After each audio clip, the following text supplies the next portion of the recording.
બનાસકાંઠા જિલ્લામાં સિહોરી ખાતે કાંકરેજ અને ઓગળ તાલુકા પંચાયત સંકલન મીટિંગ યોજાઈ। પ્રાપ્ત વિગત અનુસાર કાંકરેજ તાલુકાના મુખ્ય મથક સિહોરી મામલતદાર કચેરીમાં કાંકરેજ ધારાસભ્ય અમૃતજી ઠાકોરના અધ્યક્ષસ્થાને ઓગળ તાલુકા અને કાંકરેજ તાલુકાની સંકલન મીટિંગ યોજાઈ, જેમાં કાંકરેજ મામલતદાર ગૌતમ દરજી, કાંકરેજ તાલુકા વિકાસ અધિકારી નરેશભાઈ ચૌધરી, ઓગળ તાલુકા વિકાસ અધિકારી જીતેન્દ્ર રાવલ, થરા નગરપાલિકા ચીફ ઓફિસર બાબુભાઈ જોશી, કાંકરેજ તાલુકા હેલ્થ ઓફિસર પિયુષભાઈ ચૌધરી સહિત થરા પીઆઈ વિંજુડા અને સિહોરી પીઆઈ સરલ સહિત અન્ય ડિપાર્ટમેન્ટના અધિકારીઓ અને કર્મચારીઓ ખાસ કરીને ઉપસ્થિત રહ્યા હતા।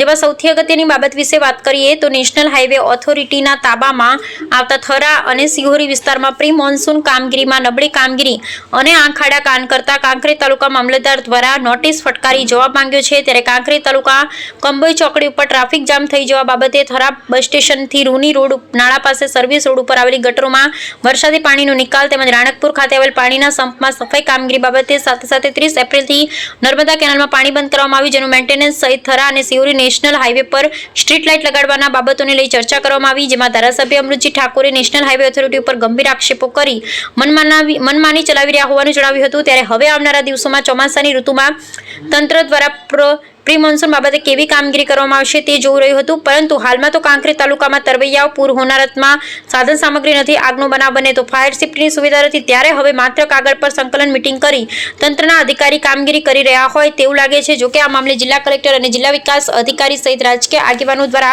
તાત્કાલિક અસરથી કાંકરેજ અને ઓગળ તાલુકામાં પૂરતી સુવિધાઓ ઉપલબ્ધ કરાવી લોકોના પ્રશ્નોને વાંચા આપે તે જરૂરી છે, અન્યથા 2017 હજુ સુધી કોઈ વ્યક્તિ ભૂલી શક્યો નથી। રામજીભાઈ રાયગોર, બનાસકાંઠા। ઓગળ અને કાંકરેજ તાલુકાની સંકલન બેઠક સિહોરી મામલતદાર કચેરી યોજવામાં આવી હતી।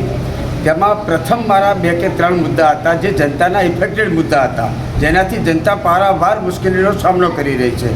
મુદ્દો છે પ્રથમ નંબરનો ટ્રાફિક, સિહોરીના નાળા જે છે અને કંબોઈ, એવી જ રીતે થરા, દિયોદરનું નાળું, ટોટાણાનું નાળું અને માર્કેટના નાળાનું છે।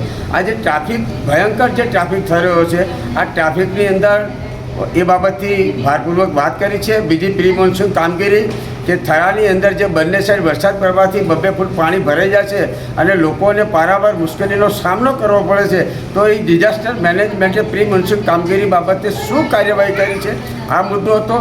ત્રીજો મારો મુદ્દો હતો કે રાણકપુર જે પીવાના પાણીનો સંપ છે એ સંપનું મેન્ટેનન્સ વર્ષમાં કયા સમય દરમિયાન થાય છે, કારણ કે એની અંદર એટલી બધી ગંદકી છે કે લોકો એને જુઓ તો પીવાનું પાણી તમને મન ના થાય પીવાનું, એ પણ ભારપૂર્વક રજૂઆત કરી છે।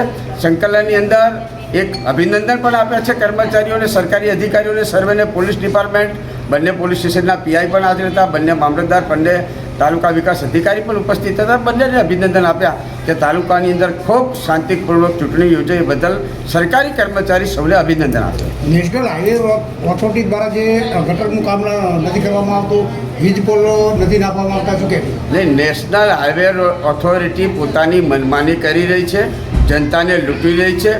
બલગામ ટોલ પ્લાઝા હોય, મુલેઠા ટોલ પ્લાઝા હોય, જનતાને પારાવાર આ નેશનલ હાઈવે ઓથોરિટી આંખાડા કાન કરી રહી છે અને ટોલ ટેક્સની એજન્સીઓ જે છે એ લોકોને લૂંટી રહી છે। પ્રાથમિક જે સુવિધાઓ આપવાની હોય એ આપી શકતા નથી। આપ જોઈ શકો છો કે હમણાં મુલેઠાની અંદર એક સાઈડ રોડ બની રહ્યો છે, બીજી સાઈડની અંદર એવી કોઈ બેરિકેડ કે એવા કોઈ રેડિયમ નહોતા લગાવીને ક્યાંક 4 દિવસ પહેલાં એક એક્સિડન્ટ પણ થયો છે એસટીને, એવા પણ બનાવો બન્યા છે। ત્યારે નેશનલ હાઈવે ઓથોરિટી જે 16 તારીખે જિલ્લા સંકલન છે કલેક્ટરશ્રીની અધ્યક્ષતાની અંદર આ બાબતની વાત હું કરવાનો છું। આગળ ઉપર તમે ધરણા કર્યા હતા?